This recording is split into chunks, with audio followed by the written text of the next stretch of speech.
Egypt's armed forces warn the country's government, resolve the crisis with the protesters in 48 hours or we will step in.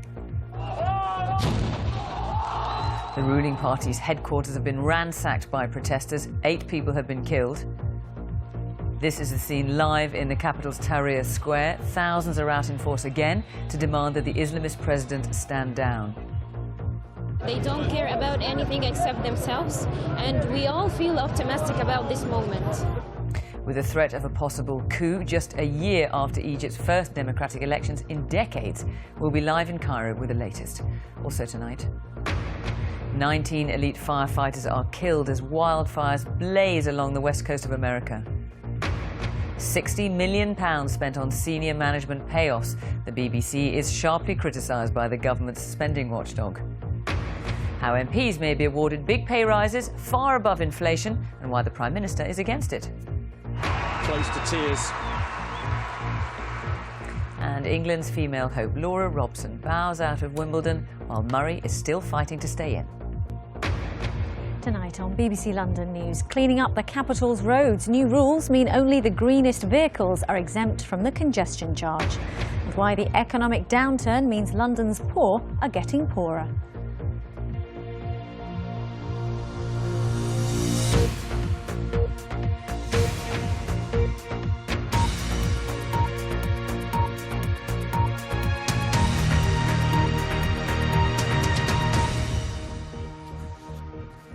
Good evening and welcome to BBC News at 6. Egypt's armed forces have given an ultimatum to the country's politicians: resolve the crisis that has seen millions take to the streets in protest, or the army will impose its own solution by Wednesday.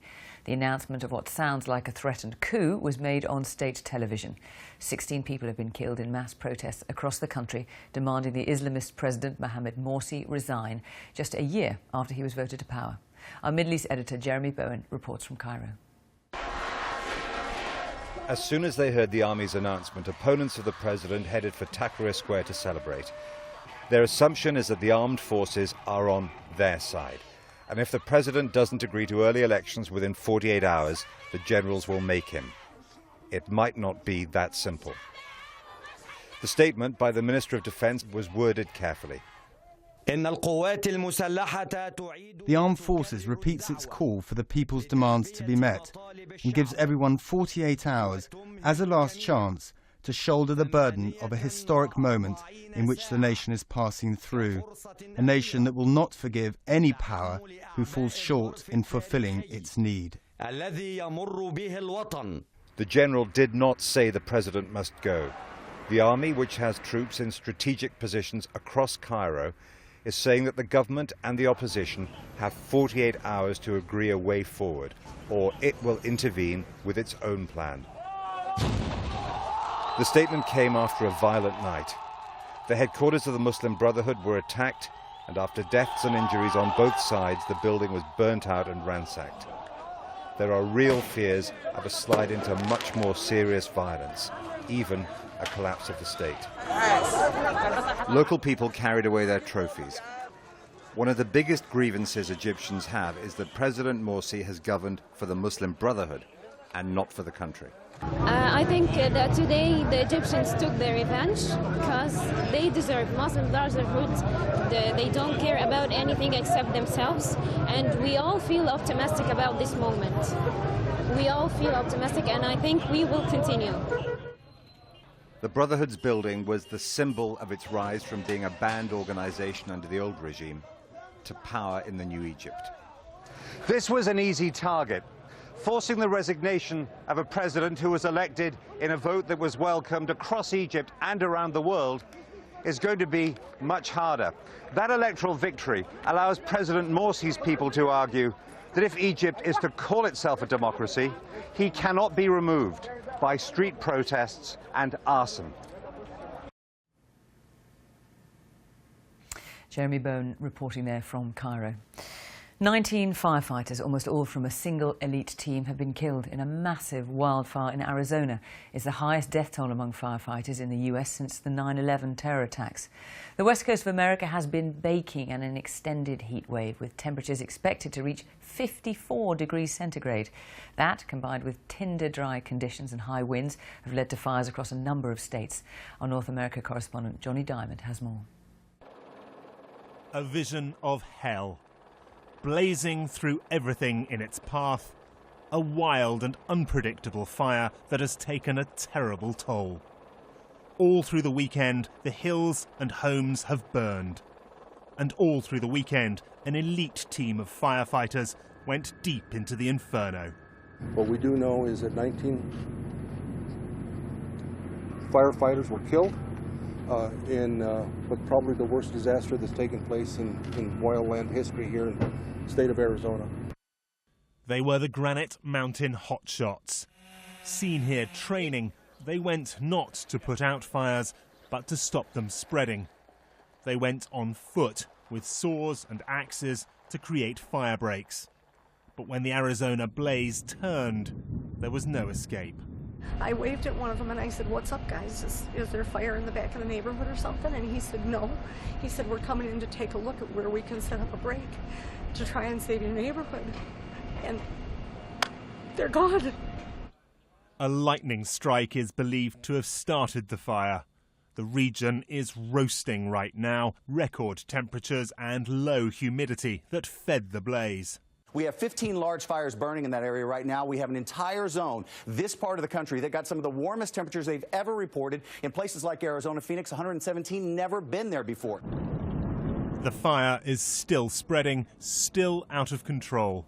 On a trip in Tanzania, President Obama paid tribute.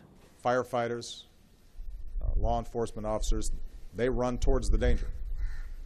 And so, we are heartbroken about what happened. Obviously, we're prepared to provide any support we can in investigating exactly how this took place. The smouldering remains of homes, testament to the ferocity of the fire that claimed so many firefighters' lives. Arizona is still burning, and with no time for mourning, the fire teams battle on. Johnny Diamond, BBC News, Washington. The BBC has been criticised sharply by the government spending watchdog over payoffs for senior managers. The National Audit Office says the payments were poor value for money after the corporation paid out £60 million to over 400 senior staff. The BBC's new Director General, Tony Hall, has conceded the level of the payments was wrong and says he's putting a stop to the practice. David Sillito reports. Creativity, distinctiveness, making the licence fee work harder. That's been the message from the BBC, but behind the cuts and redundancies, some senior managers have left in style. The former Deputy Director General Mark Byford walked away with £949,000. The Chief Operating Officer, Caroline Thompson, £683,000. And George Entwistle, who had to resign after the McAlpine fiasco last year, took £486,000. And there are others. Two of those managers walked out of these doors straight into new jobs, and they're left with combined payments of £975,000. Another manager, £866,000 if you add in the pension top-up. Of the 60 cases the National Audit Office looked at, 14 were paid more than they were contractually obliged. The BBC today admitted on this topic it had lost its way. No one is saying that there weren't mistakes here. There were mistakes made. It's not a mistake, it's just paying more than you have to. Why would anyone do that? Well, because these were complex negotiations about making sure that people would leave the BBC without going to court or on terms which were good for the BBC. So overall, it was about reducing the amount of money that we were paying out to people. To go quietly? No, this is what any company would do. Meanwhile, the authorisation for a £376,000 payoff to a former BBC controller, Roly Keating, was described as seriously deficient. Mr Keating has now written a cheque to the BBC returning the money. Senior management have become out of touch with ordinary staff, and certainly in the way that they reward themselves. It bears no resemblance to those on the ground. In its defence, the BBC says getting rid of all these managers has saved £20 million a year and a £150,000 redundancy cap is about to be introduced. But £60 million to get rid of 401 managers over the last 8 years, that's 415,000 licence fees. David Sillito, BBC News. MPs may be in line for a substantial pay rise, over 10%, compared to 1% increases imposed on the public sector. An independent body set up in the wake of the expenses scandal is considering recommending that MPs' salaries should rise by several £1,000s to somewhere close to £75,000 a year after the next election. The Deputy Prime Minister, Nick Clegg, says voters would find it impossible to understand. But as our political editor, Nick Robinson, reports, MPs themselves now have very little say in the matter. Does your MP deserve a pay rise? The answer is yes, according to an independent review, which is about to propose a significant hike in their salaries.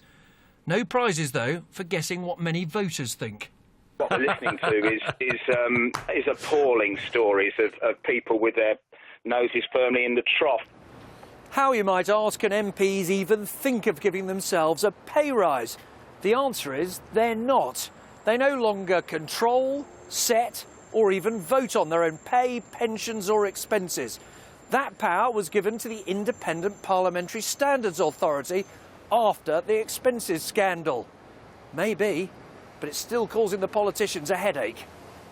This morning, with the Prime Minister away, his deputy chose to face the media and play, declaring that he personally wouldn't take any pay rise. MPs of whatever description at the end of the day are public servants paid by taxpayers, and that's why I think it would be incredibly, if not impossible, to explain to the public why MPs should be treated at this time so very differently to their constituents. Impossible to explain? I decided to put that to the test. Do you think MPs deserve a pay rise? She didn't say, but it certainly felt like a no. Do you think that MPs should have a pay rise? No. Why should they have a pay rise? But moments later, look what happens after I asked her to compare how many £1,000 a year an MP gets with someone like an army colonel, a police superintendent or a family doctor. Independent research suggests this changes people's minds. MP, you thought 80. 66. Oh. Change your mind or still think they don't get a pay rise? I think they should get a pay rise then. You do? Really? I do. Not everyone is so easily persuaded, though. You thought they got 200,000, yeah? Do you know what they actually get? 66. Oh, Do they deserve a pay rise? no, that's a lot of money, isn't it? Do they deserve a pay rise? Oh, no, people are saying here. No, because they've got another job anyway, ain't they? The Prime Minister had other things on his mind in Kazakhstan today, but his party chairman signalled that the Tories' troops will be expected to stay in line, but look for other ways to cut the cost of politics. The answer here is for Parliament and MPs to be paid an amount rather than each individual MP to come forward and say, well, I'll take this or I'll take that. The whole point of having this thing independent is to do exactly that. Money and politics are an explosive mix. Getting that independent body to set MPs' pay was meant to change all that. Some hope. Nick Robinson, BBC News, Westminster. Firefighters have called for the use of Chinese lanterns to be limited or even banned after one is being blamed for causing a massive fire at a plastics recycling plant in the West Midlands. It was spotted on CCTV floating into the site. Our correspondent Jeremy Cook is there for us now. Jeremy. Yes, Fiona, some 19 hours after firefighters were first called to the scene here, as you can see, the smoke is still rising up into the sky. Now, the blaze is largely under control, but the firefighters on the ground will be working here for some time to come. A towering inferno, the night sky ablaze with orange light, thick with black, acrid smoke. The numbers say it all. 100,000 tonnes of plastic recycling up in flames, 90,000 square feet of fire, 45 fire engines and more than 200 firefighters on the scene. And with the dawn, a 6,000-foot column of smoke visible for miles across the entire West Midlands. The biggest blaze this region has ever seen. I came outside and there was like this all black sky, you know. This was shocking. This quickly became an exercise in containing the damage, a desperate effort to keep the fire inside the recycling yard and save the surrounding businesses. On the other side of the wall, the heat and fire were so intense that the blaze could be contained, but not put out. Well, standing here, you get a real sense of the scale of this blaze and why it's taking hundreds of firefighters to bring things under control. And all of this, it seems, started by a single Chinese lantern. It's all prompted fresh calls for a change in the rules. There are an increasing number of fires from Chinese lanterns. We don't want to be party poopers, we like celebrating, we like fireworks, but this is cause and effect. That Chinese lantern caused a multi-million-pound fire. My firefighters will be here for 3 days. For the sake of a Chinese lantern, really, was that worth it? As more than a dozen firefighters were treated for the effects of heat and minor injuries, a government spokesman said it was working to raise public awareness of the dangers of Chinese lanterns. Jeremy Cook, BBC News, in the West Midlands. And the time is 6:15. Our top story this evening. More violence in Egypt. The country's armed forces have threatened to step in if the country's politicians can't resolve the crisis in 48 hours. And coming up, another dramatic day here at Wimbledon. Laura Robson and Serena Williams are both out, but Andy Murray is through to the quarter-finals. Later on BBC London News, celebrating 10 years at Chelsea, why the Abramovich effect extends much further than football. And how one of London's most notorious estates has been transformed. That plus the weather at 6:30.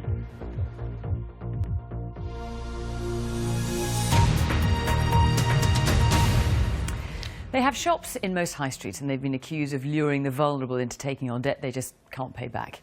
Today, the government summoned the payday loan firms and industry regulators to a meeting to discuss the way the industry operates.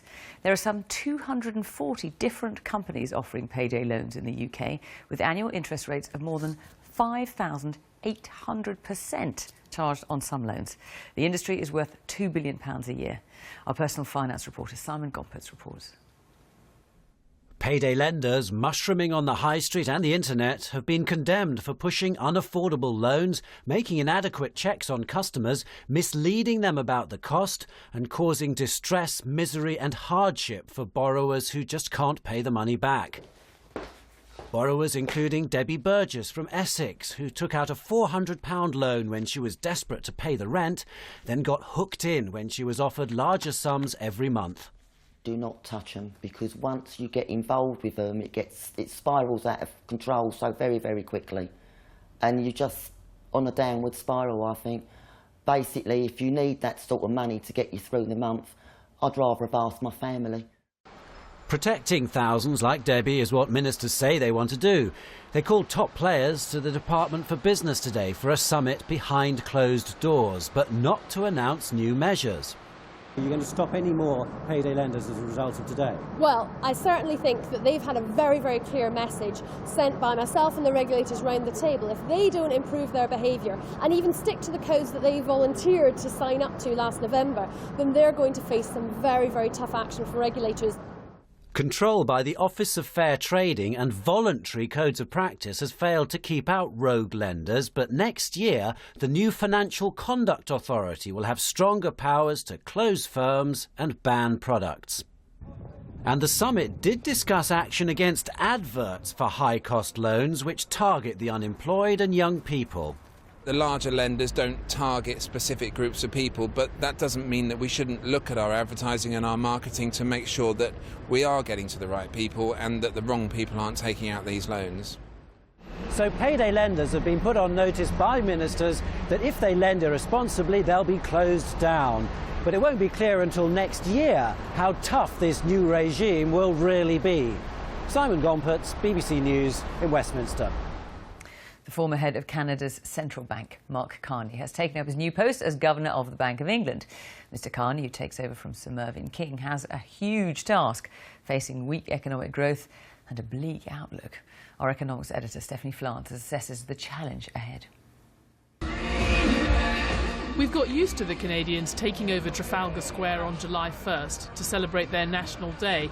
They don't usually take over the Bank of England as well. As governor, Mark Carney will now have Britain's banking system to worry about as well. But what George Osborne really wants him to deliver is a strong economic recovery. Morning, everyone. It's a pleasure to be here. I've been here since 7. Actually, very excited about getting started on this. He doesn't have a lot of secret weapons at his disposal, except perhaps the UK economy itself. There is a sense that he should show up here and walk on water, and that's clear. But on the other hand, I think people will begin to realize that the UK economy is beginning to show signs of recovery. They'll be debating the state of the economy later this week at the new governor's first monetary policy meeting. But most in the city expect the real action next month, when the bank delivers its report to the Chancellor on how it might do more to support growth. What are the options? Well, the bank could create even more money under quantitative easing, or it could follow the US in linking interest rates to what happens to unemployment or growth. Or it could go for forward guidance, a commitment not to raise interest rates for a long time. Or depending on the economy, we could see a mixture of all three. At the moment, members of the public seem to think that interest rates are likely to rise sooner than the market would expect. So if you can give them a clear steer that interest rates are going nowhere quickly, that might encourage them to get out there and spend or borrow more and boost demand in the UK economy that way. To help the Canadian economy back in 2009, Mark Carney did give a special promise not to raise interest rates for at least a year. It seems to have worked. People did go out and borrow and spend more, reassured by the idea that mortgage rates weren't going to go up. In fact, it was so successful, he ended up having to break his promise, raise interest rates after all. He didn't strictly break his promise. There was always some fine print about raising rates if inflation picked up. Of course, we want growth to be faster under Mark Carney and inflation to be lower. That might happen, but even in Canada, central bank chiefs don't have magic wands. Stephanie Flanders, BBC News. President Obama has defended the US against claims that it's been spying on its allies. He said all nations took steps to obtain information that would improve their security. The European Commission wants an investigation into claims made by the former CIA contractor Edward Snowden that the US bugged EU offices and hacked into emails. Reports suggest Mr. Snowden has now applied for asylum in Russia. Now, are you worried about your bill when you turn on your mobile phone abroad? Well, from today, the cost of calls and downloading data on a smartphone will be significantly lower. In Europe, at least, new EU rules are forcing the prices down, as Christian Fraser reports from Paris. From the iconic landmarks of Paris to the chateaux of the Dordogne, some 8 million British people will visit France this year. But how many of them will use their phones? With GPS, maps, web access, travelling has never been easier. The only downside, the cost of roaming charges. I would like to use it more, but I've been sort of put off with the charges, yeah. They tell us it's cheapest rate, then they add on much more costs along the way. But under this new price cap set down by Brussels today, the roaming charges are being reduced dramatically. From now on, a call to Britain from anywhere in the EU will drop from 30 pence to a maximum 20 pence per minute, and from 9 pence to 6 pence to send a text. The biggest benefit, though, is the charge for downloading from the internet. The cost of data will be cut from 59 pence to 38 pence a megabyte. That's a third cheaper than it was last week. It is a big deal for every customer, for your bill will be much lower, and especially during holiday time, it is important. It's a nightmare working out the small print on the average mobile phone contract, not to mention the responsibility of turning off data roaming on your mobile phone. But the hope is that as prices are slashed and competition hots up, roaming charges within the EU will disappear altogether. The European Parliament wants to create a single market for mobile phone operators, as it did within the airline industry. So, amid the incessant gloom, a welcome ray of sunshine for Europe's cash-strapped consumers. A chance, too, for Brussels to show just how relevant it can be to our everyday lives. Christian Fraser, BBC News, Paris. At Wimbledon, Andy Murray is through to the quarter-finals in another day of upsets and drama at Wimbledon. He's just beat Mikhail Yuzny. Well, we can join Andy Swiss at Wimbledon. And Andy Murray on very good form. He was on very good form, yes, Fiona. We've had another dramatic day here at Wimbledon and another huge shock with top seed Serena Williams crashing out. As for the British Challenge, well, there was disappointment for Laura Robson, but as you say, a much better day for Andy Murray. He's safely through to the quarter-finals.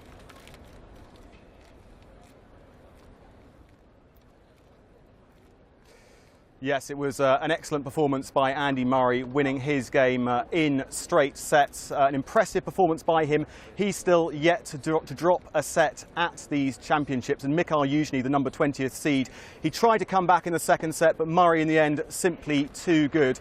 As for that big shock, Serena Williams crashing out to Sabine Lisicki, that was a huge upset. But all the talk here, as ever, is about Andy Murray safely through to the last 8. So would it be another step towards his Wimbledon destiny? With so many rivals already out, Andy Murray knows he may never have a better chance. And against 20th seed Mikhail Yuzhny, he began in confident style. Murray took the first set, but then suddenly he stumbled. His form dipped, his mood darkened. But from 5-2 down, he battled back to force a tiebreak, which he seized in exhilarating style. Murray 2 sets up. The relief was palpable. And from there, he raced to victory. Another straight sets win for Murray, through to the quarter-finals, and still very much on course. Earlier, Laura Robson's captivating run here came to a frustrating end. She had served for the first set against Kaia Kanepi, but she lost it, and her hopes soon fizzled away. A straight sets win for Kanepi. It left Robson close to tears, but at just 19, she is some prospect.